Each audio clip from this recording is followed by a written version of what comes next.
Hey everybody, and welcome to Dominion Cards, the video series where we take a strategic, in-depth look at various cards from the board game Dominion. Today we're looking at Possession. This is a 6 and a potion cost action card from Alchemy, and it says, blah blah blah, look at all this text. This is a ridiculous amount of text to be on one card. Oh, what a waste of time to read this. Right, I'm just not going to do it. Now, okay, before we go on to the regular video content, we need to talk, right? So you may have noticed I haven't done a video in about 4 months, right? I mean, I've been doing other things, but at the same time, you know, I had a moment, I'd sit down, I'd try and write notes for this card, and I just felt there was something better to do with my time, to be honest. I really hate this card, Possession. It's miserable. Now, you're probably asking, like, well, I don't have to do a video on this card, right? Why am I bothering? I didn't do a video on the first edition cards that were removed. Couldn't I just, like, not do a video on Possession? You know, don't have to do these in release order. I could do any video, really. Like, people want to hear about Black Market, right? It's my most requested card. Like, why don't we talk about that instead or something? And, well, you know what? We're very close to the end of Alchemy, so let's just do it, right? Let's just get this finished and over with. Normally in these videos, I try to be fair and unbiased, and I don't let my personal, like, feelings on the card get in the way from taking an actual good look at the use of the card and how it's useful and how you, like, use it most effectively. I'm just not going to bother in this one. You know, I'm just going to be sarcastic and just drip with contempt over how much I hate this card, and if you don't like it, well, that's unfortunate for you, right? Too bad. That's just what I'm going to do. This video isn't going to be 100% comprehensive about Possession. I am going to miss some things, and that's just because I'd be here forever, right? This is such a complicated card. There's just way too much to talk about if you want to get into, like, every interaction. Like, it's just not worth it. And while this is probably going to sound like a joke, I am sort of serious. Don't play with Possession. Just put it straight on your ban list. Don't just ignore this card. Pretend it doesn't exist. This is by far the most complicated card. There are lots and lots of weird interactions that make certain cards, like, behave differently, like whether they're good or bad for you. Like, certain cards can be normally strong, but they turn into total traps if you buy them when Possession is around, and, like, they'll actively sabotage you. It's got a bunch of edge cases because of how it works. Like, there's all sorts of things you need to think about. And it's all specific only to Possession. Like, Possession flips the kingdom on its head sometimes, like, completely different to anything else in Dominion. And there is a huge amount of effort. If you want to be good at playing with Possession, like, you want to be as good at Dominion as possible, so much thought and effort needs to go into thinking about how to play with Possession. And the problem is that it's just not fun. Like, this card, it's not fun to play with at all. It's not fun to play against. It's just an absolute miserable experience. So, like, why put in the effort, right? Just don't play with this card. Put it on your ban list, and you don't need to watch this video, right? Just save all of that mental space about Possession and just don't do it. Ban it. Move on. Don't bother. So, thank you for watching. And no, I'm kidding. Yeah, just... if you really want to watch this video, okay, but, you know, it's not worth it, basically.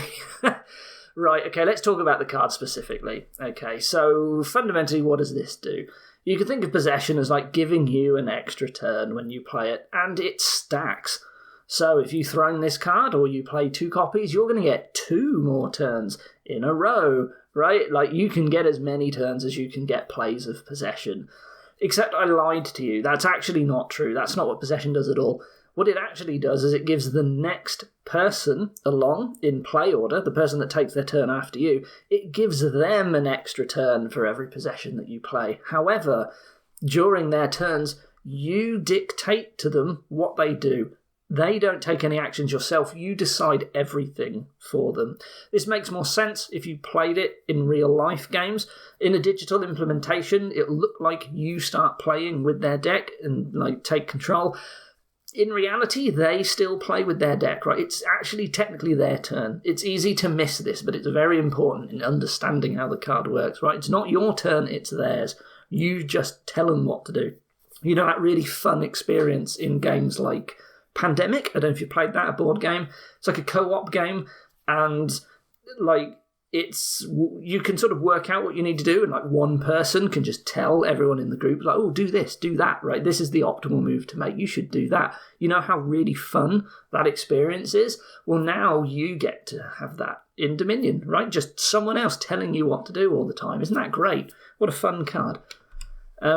So because the extra turn is not yours but actually belongs to the other player, this has some consequences. So it will like disable cards like Outpost.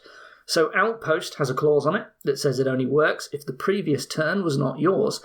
So if you possess someone on their next turn, after your possession turn, technically the previous turn was theirs. So stuff like Outpost doesn't work. So just keep that in mind, right? It's just one of the many, many things you need to think about when playing with possession. So they're not just complete turns that you get. There are actually 3 restrictions that are added onto the turn that the other player gets while they're being possessed. So number 1, they cannot actually gain any cards. Now they can try, and what happens is that any gains go to the possessor instead. So this is sort of the main premise of the card. Essentially, a turn is taken with your opponent's deck, and you get to take anything, like perform anything that their deck can do. Right, you gain cards using their deck. It's sort of what it's meant to be. Number 2, they cannot trash their cards. Now, again, they can try to trash them. They will actually get the benefits of trashing them. Like, it acts like trashing them. However, instead of the card going into the trash, it gets set aside. And then at the end of their turn, after cleanup and after drawing a new hand, all of those set aside like cards that were meant to have been trashed get discarded. So they all go into that player's discard pile instead. So they don't lose cards in that regard. Like, you can't just possess them and then trash all their provinces away, right? It's sort of a protection. Thirdly, they cannot gain debt tokens, and the possessor gets them instead. Now, you're probably asking, what the heck is a debt token? We've never seen this yet in any of these videos. Possession is the most errated card in Dominion history. It's changed a lot. When certain new mechanics come out, possession makes them not fun. It has a very good habit of doing that. So they have to keep changing it to accommodate new ones. And something called debt tokens, which we'll talk about later, they actually had to change this card to make it so that the debt goes to the possessor instead of the person being possessed, because it was just too miserable. You wonder why they bothered, really. Just don't play with possession and all these problems go away. But there you go. We'll look into these restrictions in a little bit more detail each. But before we do that, let's go on to the first thing we talked about, stackable extra turns. So, as I said earlier, the turns stack. So, unlike all of the other things that give you extra turns, like Outpost or Mission or Fleet or whatever, normally they are restricted so that you only get 1. So you can only have 2 turns in a row before the other player finally gets to play their turn. This is not true with possession. Now, does it sound fun to sit back and watch while your opponent gets like 4 turns in a row, right? It can take forever sometimes, right? Does this not sound fun? You're right, it's awful experience. What a boring card possession is, right? Like, you just sit there and watch as they take turn after turn after turn, and you don't get to do anything. And God forbid Throne Room or King's Court or something, or Mastermind is in the kingdom, right? Like, you're just sitting there, nothing. Like, what's the point? Just resign. Like, I don't know why this card just... Obviously, it's been suggested in all their numerous fixes, like, just make it not stackable, but Donald X just won't do it, right? So here we are. Stackable multi-extra turns, just ridiculously strong. If it sounds like it, it is, and it just takes forever. No one else gets to play, while someone just has lots and lots of turns. Now, because you can play possession multiple times, and that means you use your opponent's deck more times than they do. What that means is that your opponent's deck ends up becoming better for you than it does for them. anything that they can do with their deck, you can do it as well, but you can potentially do it twice as much or more than they can. So if you add something positive to your deck, like ways to gain cards or generate money, that's actually good for your opponent, much, much better for your opponent than it is for you. Well, most of the time. When I say positive, I'm largely thinking about money, gains, deck control, like the bog standard things that you think of when you think about making your deck better. Some effects are not positive when a possessed player plays it. So a good example is possession. If you're possessing a player, you don't actually want to play possession while you're possessing them, because it doesn't give any advantage to you, the possessor, but it means that they now get extra turns rather than you. So you don't want that. Similarly, attacks. If you tell a possessed player to play a witch, then they're going to give you a curse, right? So there are things that exist that you don't really want to do when you possess, but for the most part, cards are giving you money, buys, gains. These are all good. In fact, they're way better for your opponent now than they are for you. All of this leads to a bit of a problem with possession. It's a bit of a perverse incentive. When possession is good on a board and strong, your deck is way better for your opponent than you. So you don't want to build a good deck. You want your deck to do as little as possible other than play as many possessions as it can. And you don't want your opponent to be able to do anything with your deck. That way you turn off their possessions while you have multiple turns with their deck. So instead of building good, fun decks that are joy to play, possession flips the game on its head and asks you to build atrocious decks that basically can't do anything except play one card over and over. Does that sound like fun? Maybe that sounds unique and interesting when you first hear about it, but trust me, in practice, this is awful, right? Just build bad decks that can't do anything. Great, what a fun card. So, how do you do that? Well, one thing you can do is that once you have multiple possessions, like you've got at least 2 of them in your deck, what you should do is just trash everything else in your deck except for card draw, villages, and possessions. Now, if your opponent tries to possess you, they can't do anything. The only thing they can do is effectively play possession and buy coppers, right? There's nothing practically useful that they can do. Meanwhile, you get to have multiple turns in a row with their deck compared to yours. And you can use those turns to buy a load of victory points and engine components and basically just keep your deck drawing while stuffing it full of cards that your opponent can't take any advantage of. It's worth noting that Donate makes this incredibly easy. You just trash everything straight away. As soon as you get that other possession, just boom, the rest of your deck is gone. So Donate games are not fun at all with possession. They always end up in this ridiculous scenario. And the problem is that if this is the right thing to do, then your opponent should probably do the same thing as well. And so they don't want you to be using their deck more times than they get to use it, so they'll trash everything as well. Now, the game is locked in a stalemate. You can't do anything. You're playing possession, doesn't matter, because, their deck can't do anything, and the same is true with them. And the worst of it is that nobody wants to gain any sort of useful card, because if you start gaining money, deck cards like silvers, coppers to add to your deck, your opponent will get twice as much value, if not more, than you get from them. So no one wants to buy anything, and the game is essentially locked in a stalemate. So now you get to play a different game. You get to play the fun game that is arguing with your opponent over who should resign, right? Who wants to take the loss here? Now, if you've ever played random auto match with random internet strangers online in Dominion, you'll know that there's nothing more enjoyable in the world than talking to these random guys that all they want to do is swear at you and make things miserable and slow roll and call you a lucker or much worse normally. What an enjoyable time this is. You should just don't play with possession at all, right? Once you've reached a stalemate, once you realise that is one too many. This is sort of the only card that does this, really, that's left. The game just descends into it will never complete. Like, you can't... You play online, you can't, like, offer a tie to your opponent or anything, right? So it's just yeah, you just get stuck. Like, what's the point? It's ridiculous. Now, I say this like it always happens. It doesn't always happen. It happens annoyingly often, but the reality is that stalemates don't happen every time possession shows up, okay? Like, sometimes strong engines just aren't possible to build. Sometimes the game ends too quickly, right? Sometimes your trashing's not very good, so trashing away your deck so that your opponent can't possess it and do something is just too slow versus just building a better deck and ending the game quickly. Also, we haven't talked about it yet, but possession is really expensive, right? 6 and a potion.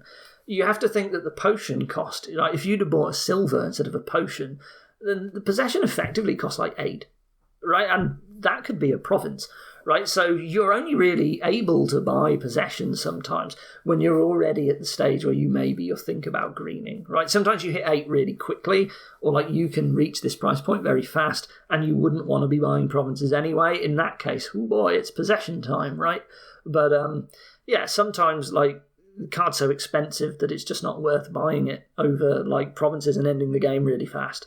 So possession, when it's not screwing the game up and being a miserable card that makes the game not fun, it's just sitting there not doing anything, taking up a slot that could have been used for a card that you actually made use of and was more fun. So, well, at least it's not ruining the game. So, take victories where you can. So, when you are possessing someone, they can't gain cards anymore. That's because technically all the gains get redirected to the person doing the possessing instead. And because they're all going to the possessor, they technically count as gains for the possessor rather than the person being possessed. So if any card has an on-gain trigger, it actually goes to the person doing the possessing rather than the person being possessed. So an example that demonstrates this clearly is Innovation, a project from Renaissance. It says the first time you gain an action in each of your turns, you may set it aside, and if that works, you can play it.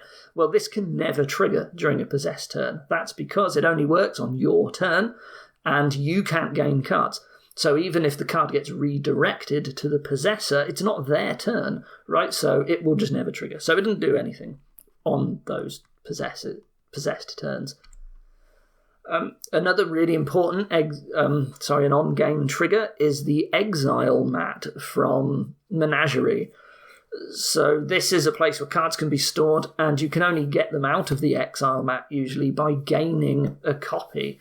Now, that means that you can never gain a card when you're being possessed, so you can't remove cards out of exile mat without the event transport, which is like the only other way to get the cards out. So some cards like Camel Train and an event like Invest, these allow you to essentially exile cards from the supply, and that doesn't count as a gain. So this is a way to add gains to your deck in a way that your opponent can't take advantage of when they possess you. Right? So if you have like no money but a bunch of camel trains, you can still start adding like villages and smithies or whatever to your deck potentially, without the possessor being able to do it. Like, well, at some point you need money to actually buy the card and unexile it, unless you're using transport. But, this is... You can sort of, like, slightly sidestep possession a bit, like, when these things come up. Okay, let's talk about the other restriction now. No trashing. So, possession tries to limit the harm you can do to your opponent's deck by effectively not letting you trash their cards. Now, you can still try to trash it. You can still gain the effects of trashing it, right? So I can remodel a province, and it'll let me gain a card costing up to 10, right? But the card doesn't go to the trash. It just goes to set-aside land, like somewhere else, and then at the end of their turn, it goes back into their discard pile. So in theory, the point of this is that it stops you from ruining their deck, right? You'll notice possession is not an attack. Right, you can't actually cause irrevocable harm to their deck. You can't just trash all of their provinces away and now they have nothing, and the aim is to like delete all of their deck and they have no cards left. Like, it tries to stop you doing that. And this was sort of true when possession was first released, right? For the most part, there wasn't really cards Well, actually, that's not true at all. What am I talking about? We're just about to talk about that. But yeah, for a lot of kingdoms, this is the case. Like, you can't really screw up their deck permanently with possession. But there are some ways that you can take advantage of this to make your deck way, way more powerful when someone possesses you than it is for yourself. So we talked about remodel, cost-relevant trashing like remodel or apprentice. These become very, very strong when you're being possessed. Because normally you wouldn't want to apprentice away a province to draw 8 cards.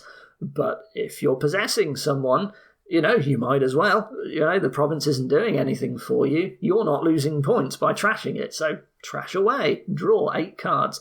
Similarly, the possessions in your deck, they're not doing anything while your possessor is there. They just get in the way. They don't want to play them. So they can remodel them into provinces, right? It costs 6, right? They can draw 8 cards with Apprentice because the potion is also worth 2 cards when they trash it with Apprentice, right? So they can just get a lot of money with Salvager. Like, these sorts of cost-relevant trashing, just bonkers when you possess someone. So if you see your opponent buy a possession, if you can get rid of any cost-relevant trashing in your deck, do it right now. Do not let anything like remodel stay in your deck. If you can't get rid of them, then you should never have bought them in the first place. Like, if there's no other form of trashing, like remodel, and you see your opponent buy a remodel, get those possessions. You will be able to gain provinces really easily with their deck, and they will shoot themselves in the foot by buying it. Now, possession only guards against trashing. The reality is that there are certain things that we term as pseudo-trashing, which is a way to get cards out of your deck without it actually counting as trashing. Possession does not guard you against these methods at all. These are all very extremely dangerous to add to your deck when possession is around, because when your deck is possessed and you've got these cards, the possessor can just remove all of your important cards from your deck. Probably one of the most high priority ones is all of your copies of possession. Now, if your opponent can just get rid of all your possessions, then they get many, many more turns than you do, right? They're almost certainly going to win. So what follows now is I think it's a partial list of important pseudo-trashers. That's just maybe in case I forgot one, but I don't want this to be huge boring lists of cards anyway. So Masquerade and Ambassador, these are very notable. These were actually around when Possession was first released. These actually let you give cards from your deck to your opponent, right? If you play Masquerade when you're possessing someone, you can just pass their provinces to the next player, right? And it just takes the cards out of their deck. And particularly Ambassador, you can just put 2 provinces back and then everyone else gains a province, right? You can do those things. What makes these 2 notable is that they're very, very hard to guard against them. If they're in the kingdom, this is almost certainly going to happen, and that is because your opponent can pass them to you. Right? If I buy 2 copies of Masquerade, and then on my turn I pass 1 Masquerade to you, and then I play Possession, I'm now possessing you, and you have a Masquerade in your deck, and so the fun begins. Right, say goodbye to all your possessions, right, we're passing them over, we're getting rid of 2 of them with each Ambassador play. We will destroy your deck, right, you will get all of your cards taken from you when these are around, right. Possession basically becomes the annihilation of your opponent's deck when these are present, and they sort of effectively can't stop it either, so it's the first person to do this wins, usually. You can't just try and outscore them, because they will just pass all of your points away. Island is another one. It's not quite as risky because, it's not a very good card and people don't buy it anyway. But it's worth noting that Island gets to put itself and some other card onto your Island mat, which can never be taken off the mat. So they can Island away a possession and it's gone for good. They'll never get it back. Right? So this is like a permanent sort of removal. They don't just 1 card at a time. You just wouldn't buy it, right? Island's not great anyway, so just don't buy it. Exiling, this one's interesting because it technically doesn't permanently remove cards a lot of the time.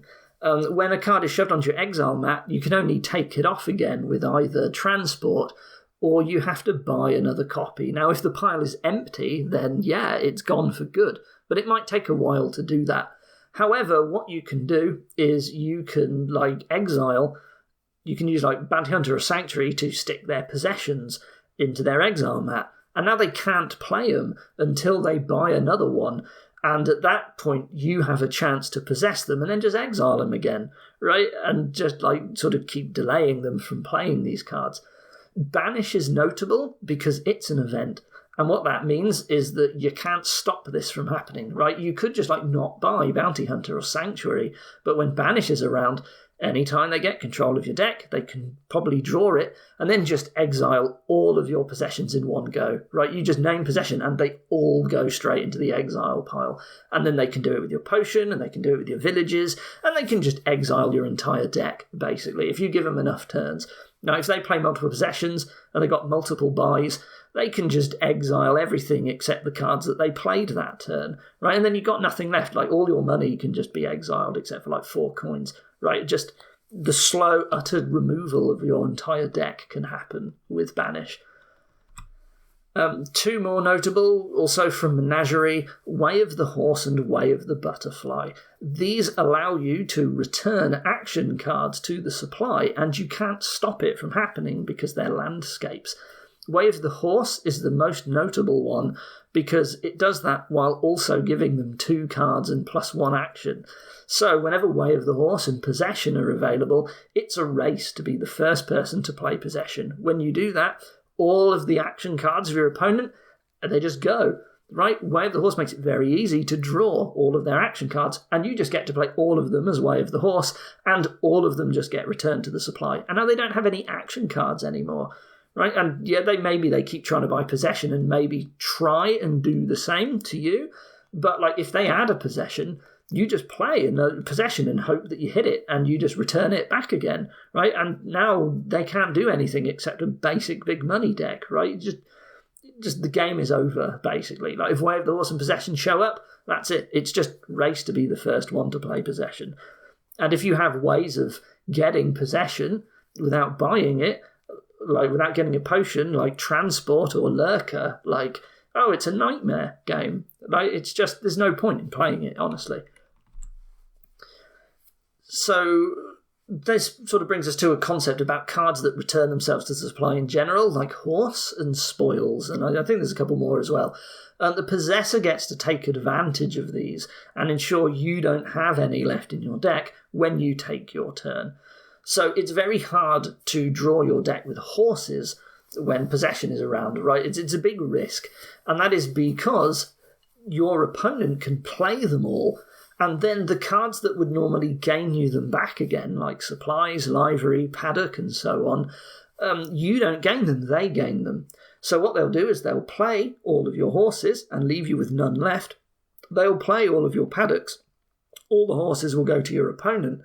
And now, when they finish possessing you and they get their normal turn, you don't have any Horses left. And they gained like a whole bunch of them for their turn. So if you don't have a Possession, like you don't draw it on your turn, then they just have these incredible turns while your deck sucks for you now, right? Now, all of this with Possession, it is worth noting that when you possess someone, all of your possession turns take place just before they do. Right, you don't wait for them to have a normal turn and then you take your possession turns. You take them first.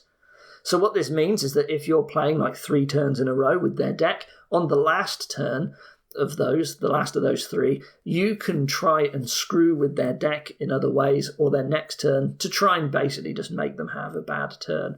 So, for example, maybe you can top deck cards and you start like top decking victory cards and provinces, so they have them in their starting hand.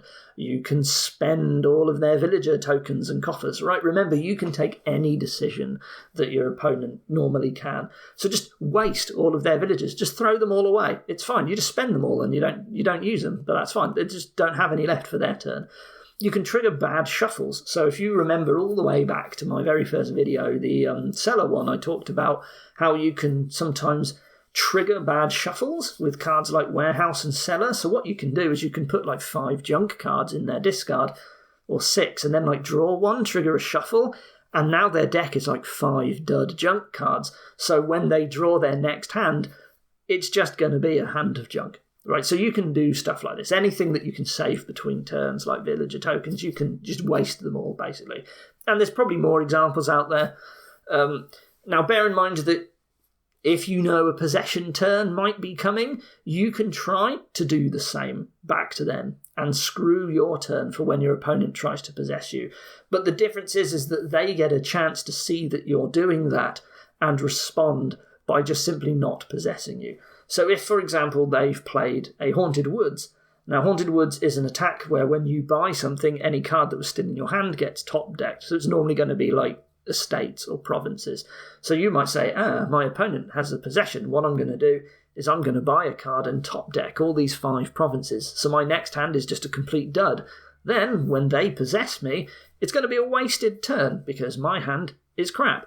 And they're going to look at that and they're like, all right, I'm not playing possession. And then when it comes back round to your turn, it's you who has to experience the bad dud hand, right? So it's not, you don't get to counterplay them in the way that they can screw with you. But sometimes you can. Like sometimes you can screw your deck in a way that's not so bad that maybe they consider possessing you. And of course, if they get multiple possession turns, then you might as well screw up one of them because it's still better for them to just eat one turn loss and then keep playing turns with your deck, right? Like you can screw them up for one turn maybe, but they still get to play with your deck anyway. So, this sort of swings both ways. But possession is a lot about just screwing up turns as miserable as possible, really. I mean, think about this. They play like 4 turns with your deck, and then you finally get your turn, and it's all a bunch of top-decked junk, and you don't actually get a turn, right? And then they get their turn, and they play like 4 more possessions. Isn't this fun? Right? You just never really get a turn again. Well, that's the sort of thing that can happen with possession. If you can screw up with your opponent's deck enough, you can just stun lock them out the game, probably. Like, while you have multiple good turns, and then it comes around to their turn, and the turn is bad. Now, it is worth noting when we talked about trashing cards that they get put in set-aside land when you trash them with possession, but they only return back to their deck after they have finished their turn, which includes cleanup. So they've actually drawn their next hand before the set-aside cards get discarded. Now, you can sometimes use this to your example. So what this means is that you can trash cards that were not useful to you that you didn't play. So maybe you had a bunch of possessions and villages left over, right? You possessed them. You didn't really want to play these because they didn't do anything. And you're obviously not playing their possessions. Well, you can take their chapel and you just trash them at the end of that turn. And what will happen then is that these villages and possessions, they will all end up in the discard when they start their next turn, and that means that they are drawn last. So the player has to successfully draw all the way through their deck, trigger that discard pile, and then draw them in order to finally play with them. And that means that you sort of get to maximise the chance that they don't get to do that. Like, you hope that they dud because a bunch of villages didn't make it into their shuffle, right? And they never reach their possession. It is worth noting that if you trash a card, it will never be in their starting hand.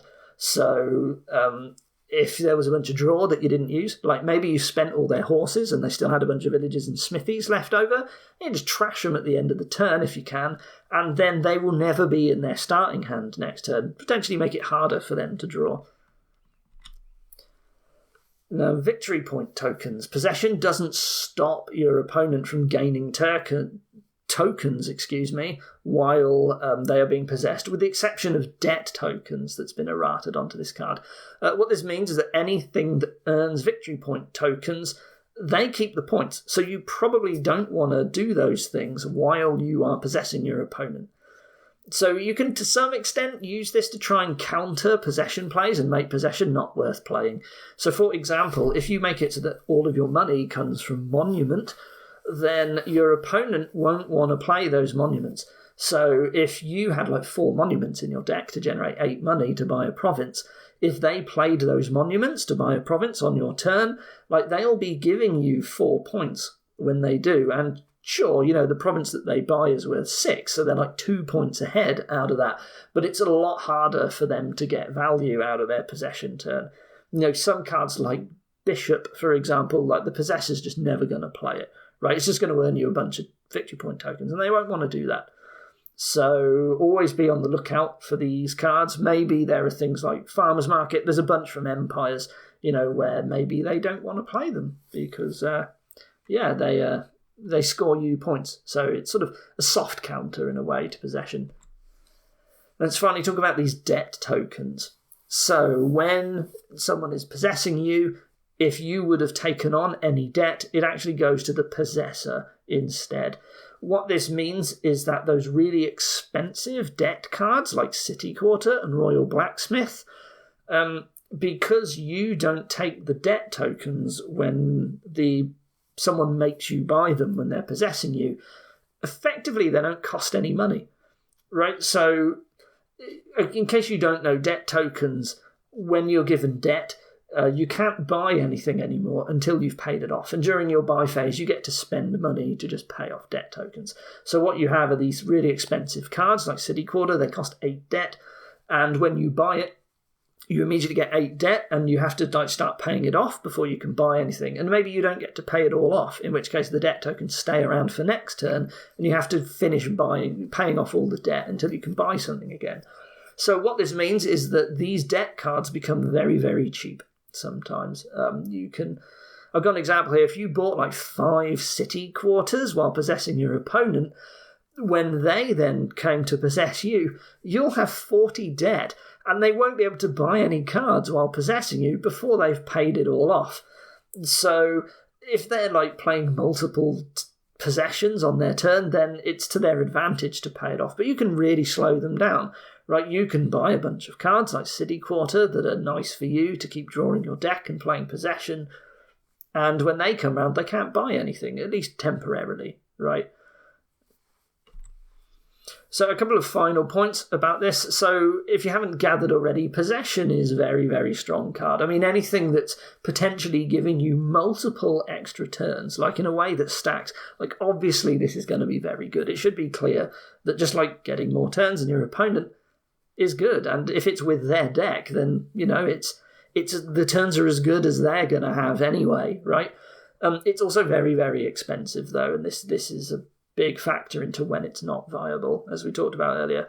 If you have ways of gaining it without buying it, like Lurker or Transport, it can be ridiculously powerful. Like, just possessions really quickly and easily added to your deck. Like, your deck will get very good very fast because you just have way more turns than your opponent. Its power is, to some extent, reliant on the player who is next in turn order when you have multiple players. So if Big Money Billy is playing after you in turn order, like he's just playing a big money strategy, your possessions aren't really going to be great because his turns aren't great. But then like Engine Eugene, who is building this crazy good board, he is before you in turn order. So his possessions are going to be great because I'm sure your deck is very, very good, right? So you have the situation where you're building a good deck, or like 2 of you are, but because there's 1/3 player in the game who's just building a crap deck, one of those engine players, their possessions are just going to be way worse than the other, and that like massively skews the game. But you know, that's multiplayer Dominion for you sometimes. This card is not an attack, even though it can feel like one sometimes. So Moats, Lighthouses, they won't save you. There is no way to stop the possessions from coming. Some cards like Herald and Golem can force action cards to be played by accident. So if they flip over a possession, you got to play it. And your opponent really doesn't want to play your possession cards when they're possessing you. So it can be very, very risky for you to be possessed when these are on, right?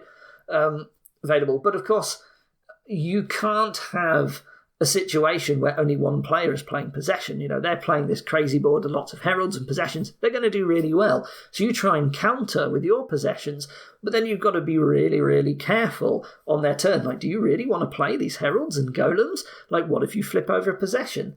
If you're wondering what the rules are when you play possession and you play their possession, so they have possession turns now, like, don't ask. Like, just don't get involved in it. What a nightmare this is. Very, very confusing. Huge rules confusion. What when there's multiple turns that need to be resolved at the same time?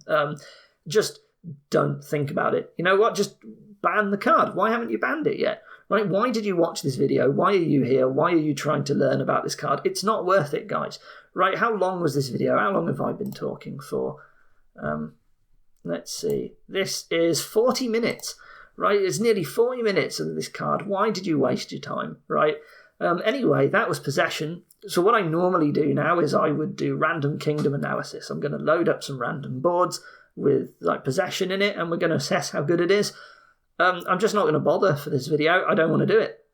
I don't care to assess how good a board is with possession, quite frankly, because I ban this card and I think you should do it too. Just don't play with it. So yeah, that was it. Well, I hope you enjoyed this pithy video and my sarcastic, scathing remarks. Back to normal content soon, probably, I guess. Anyway, thank you for watching, and I hope to see you next time. Goodbye.